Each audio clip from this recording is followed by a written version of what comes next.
Assalamualaikum warahmatullahi wabarakatuh. Perkenalkan, nama saya Tito Aryo Saksono dengan nomor NPM 200430100265. Saya di sini akan menjelaskan materi statistik berdasarkan soal yang telah diberikan dengan soal A. Hal pertama yang saya lakukan adalah mengurutkan data dari nilai terkecil ke nilai yang terbesar. Dari data ini dapat kita lihat bahwa data terkecil adalah 40 dan data nilai terbesar adalah 90. Yang pertama, sebelumnya saya akan menjelaskan pengertian dari min, median, dan modus. Min yaitu nilai rata-rata yang didapatkan dari hasil penjumlahan seluruh nilai dari masing-masing data, lalu dibagi dengan banyaknya data yang ada. Kemudian, median merupakan nilai tengah dari kumpulan data yang sudah diurutkan. Jika jumlah data ganjil, maka nilai median yaitu satu nilai yang berada di tengah urutan. Tetapi jika jumlah data genap, maka mediannya yaitu hasil penjumlahan dua nilai yang berada di tengah urutan data. Lalu kemudian hasilnya dibagi dua, dan untuk modus yaitu data atau nilai yang sering muncul atau yang mempunyai jumlah frekuensi paling banyak. Untuk menentukan min, kita menggunakan rumus ini, yang dimana jumlah semua nilai data dibagi dengan banyaknya data. Dari ini dapat kita lihat bahwa total semua nilai data adalah sebesar 3.660 dan jumlah banyaknya data ada 60. Sehingga 3.660 dibagi dengan 60 adalah 61. Angka 61 inilah min dari data di atas. Kemudian untuk menentukan median, kita menggunakan rumus ini, yang dimana median sama dengan setengah dikali 120 dan hasilnya adalah 60. Dan yang terakhir adalah menentukan modus dari data ini, yang dimana untuk modus ini saya harus mengetahui setiap frekuensi dari data-data yang telah diberikan. Setelah mengetahui frekuensinya, data dengan frekuensi tertinggi adalah modus dari data. Berhubung di sini frekuensi tertinggi ada dua, yaitu angka 50 dan 70, di mana memiliki frekuensi sebesar 15 untuk keduanya. Sehingga 50 dan 70 adalah modus dari data di atas.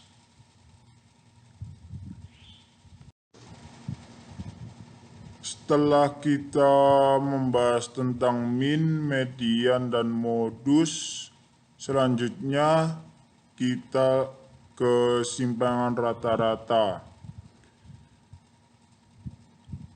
Simpangan rata-rata caranya itu adalah mencari total dulu. Total dari frekuensinya ini ada 60 total dari F kali buka kurung X I kurang dikurangi X bar tutup kurung. Nah, cara menghitungnya itu D3 ini dikali dengan D3. Setelah ini mencari XI dikurang X bar. Dulu caranya gimana? Cara dengan Excel itu adalah caranya seperti ini. sama dengan ABS, buka kurung A2.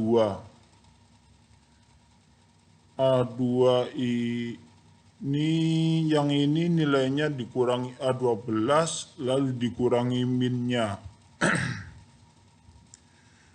Dikurangi min jadi hasilnya 21. Nah, dari 21 ini dikali dengan frekuensinya.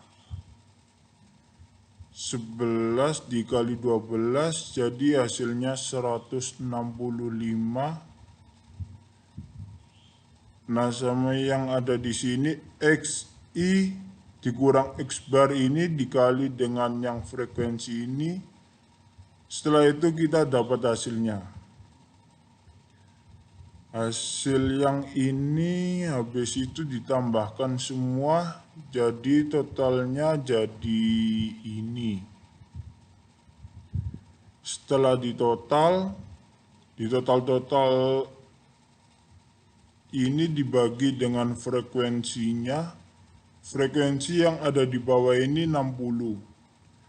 Jadi 692 dibagi 60 jadinya 11,533333. Nah, itu totalnya.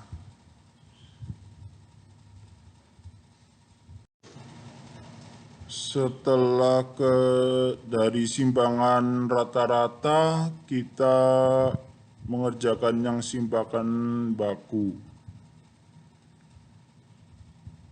Nah, simpangan baku ini kita sekarang akan mencari simpangan batu menggunakan Microsoft Excel.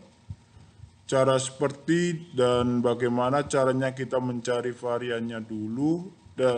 Nah, cara mencari variannya itu dengan cara jumlah dari FI dalam kurung XI dikurangi X bar,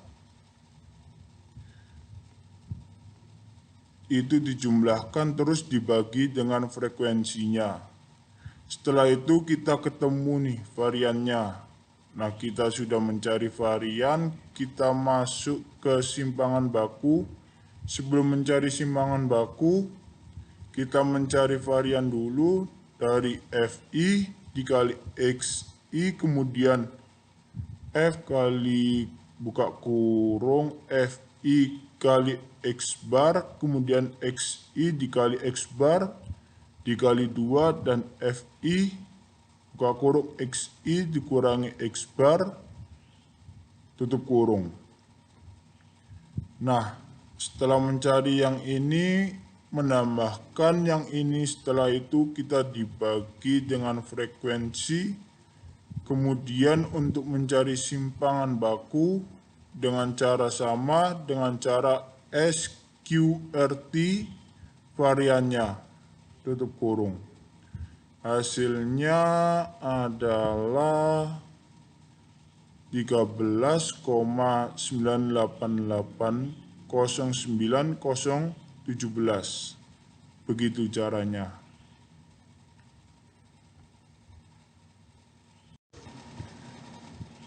Setelah itu kita mencari simpangan relatif kurang dari dan lebih dari. Dari cara mencari frekuensi relatif, jadi dengan cara pembagi antara total frekuensi dengan total jumlah frekuensinya.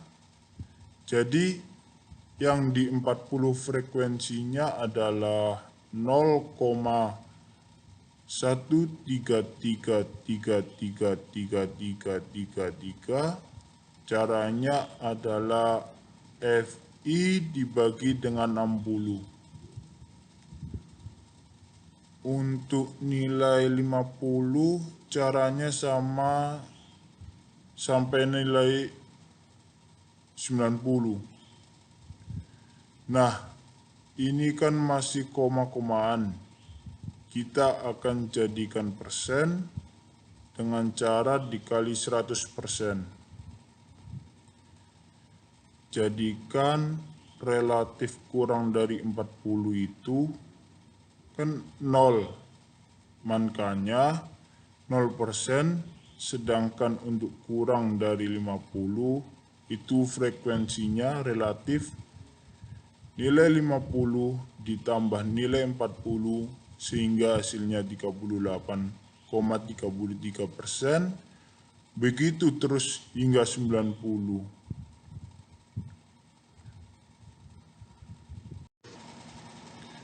Setelah kita mengerjakan dari 5 soal tersebut, kita mengerjakan soal yang terakhir,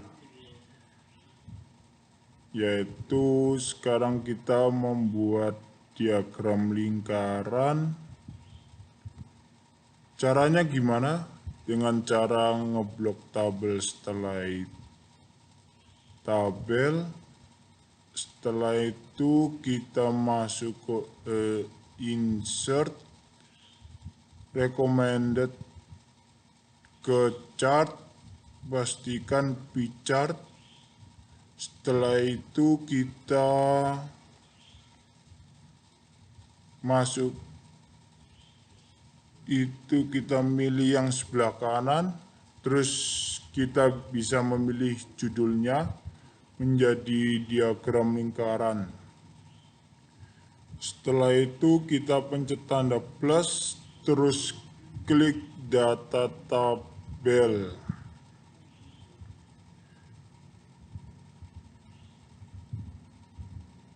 Setelah itu kita masuk ke diagram histogram. Kita akan membuat diagram histogram. Caranya adalah seperti biasa.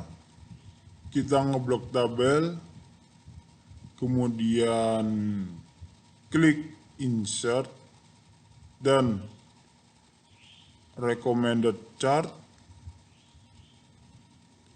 Kita cari yang kolom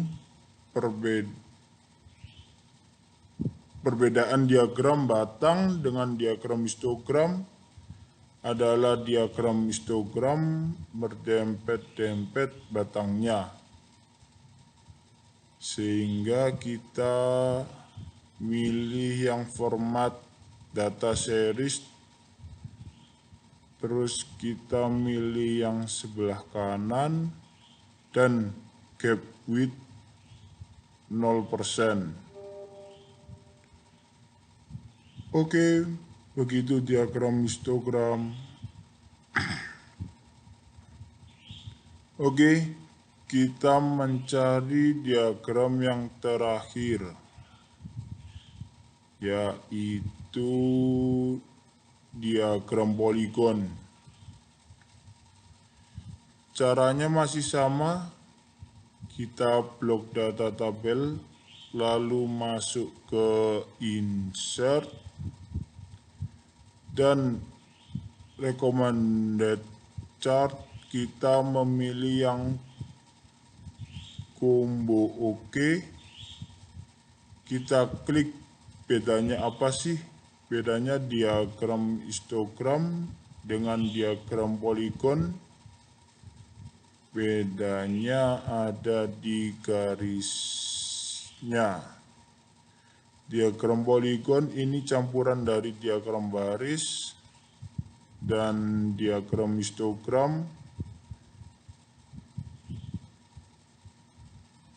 Kemudian kita buka format data point, kemudian gap width dan 0% juga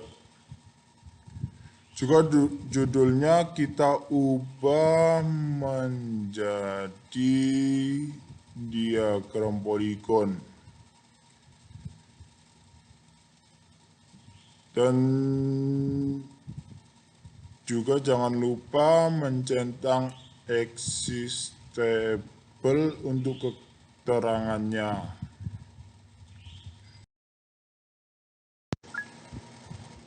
Sekian pengerjaan ujian tengah semester pada mata kuliah statistik saat ini.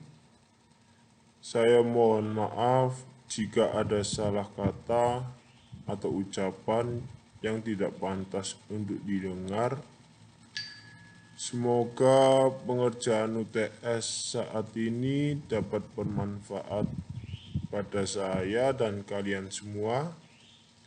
Sekian dari saya.